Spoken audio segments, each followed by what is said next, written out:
Term view became important because I wasn't going to catch these kids in a week. I wasn't going to catch them in a year, right? So that's when I sat down and said, okay, this is going to take some thought, all right? What do I want to work on first? All right, shooting. All right, let's knock this out. Let's focus on this. Half a year, 6 months, do nothing but shoot. All right, after that, all right, creating your own shot. And you focus. So I started creating a menu of things. When I came back the next summer, I was a little bit better. I scored. Yeah. It wasn't much, Right. but I scored. And this is 12, 13. 12, 13. And then 14 came around, back half of 13, 14 years old. And then I was just killing everyone. And it happened in 2 years. And I wasn't expecting it to happen in 2 years, but it did, because what I had to do was work on the basics and the fundamentals. While they relied on their athleticism and their natural ability.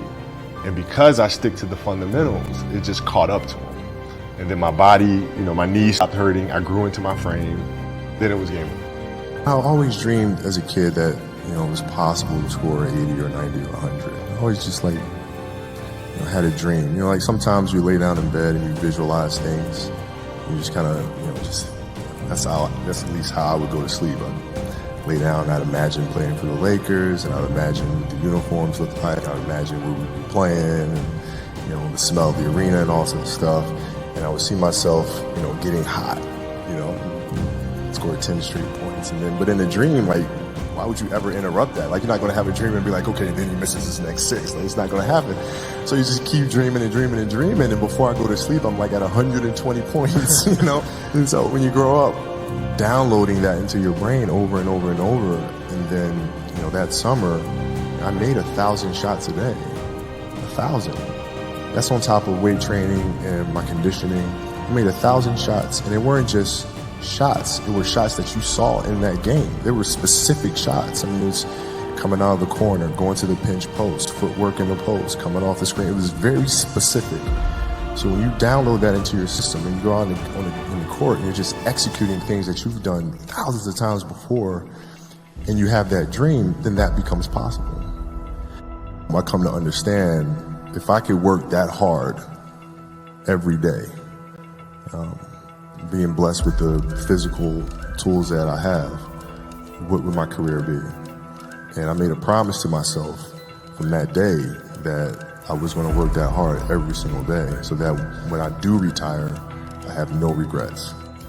Dreams they should be pure. I think a lot of times when we're born into this world, we actually wind up going backwards. And it seems like the more we mature, the more responsible our dreams become. And the more governors we put on ourselves and our ability to dream and to reimagine. And it's always a fight for us parents and for you guys to make sure that your dreams always stay pure. And so it's not a matter of pushing beyond the limitations or expectations.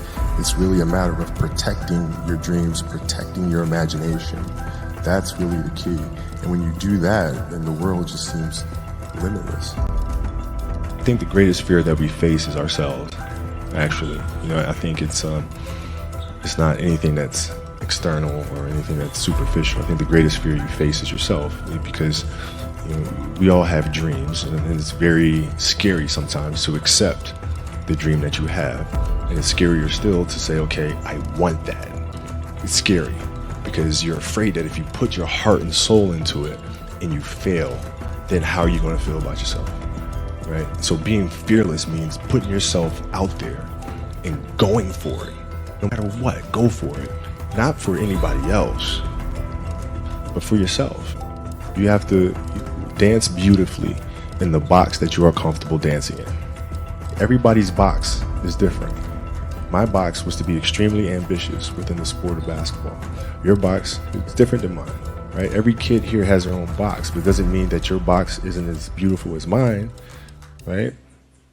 Everybody has their own. It's your job to try to perfect it and make it as beautiful of a canvas as you can make it.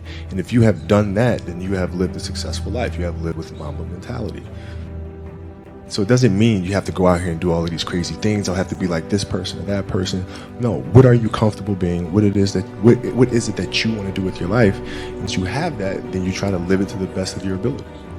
I never looked at it as like I'm just going to, try something completely crazy or like just go out of my box sort of thing. I just looked at it as I want to be one of the best basketball players who've ever played. That's the end goal. Okay, how do I get there? How do I get there? And every decision I made in my life was centered around the process of helping me eventually get there. So I had that purpose. And once I had that purpose, every decision that I made was centered around that purpose. You're playing against the Golden State Warriors. Score is 107-109. You guys are close to getting into the playoffs. You know exactly what happened in the game. You go up, you're about to take your shot, and then all of a sudden, boom, Achilles happens, right? Friend of mine, Nima, he is here just to listen to. He played ball. And he told me, Patrick, I don't think you understand. He says, when I tore my Achilles in high school, he says, 4 friends of mine dragged me to my hospital. I was crying from there straight to the hospital. He says, I have no clue how the hell this guy did it. He went and hit the free throws, and then you walked off the stage. How the hell do you tolerate that kind of pain? You know, I use this. I tell this example, and I think this is the best way to explain it. You know, you have a hamstring injury, you pull your hamstring really, really badly. You can barely walk, right? Let alone play anything. You're at home, all of a sudden a fire breaks out in the home, right? Your kids are upstairs, wife is wherever she may be, going down. I'm willing to bet that you're going to forget about your hamstring. You're going to sprint upstairs. You're going to grab your kids. You're going to make sure your wife's good. You're getting out of that house. And the reason is because the lives of your family are more important than the injury of your hamstring. And so when the game is more important than the injury itself, you don't feel that injury.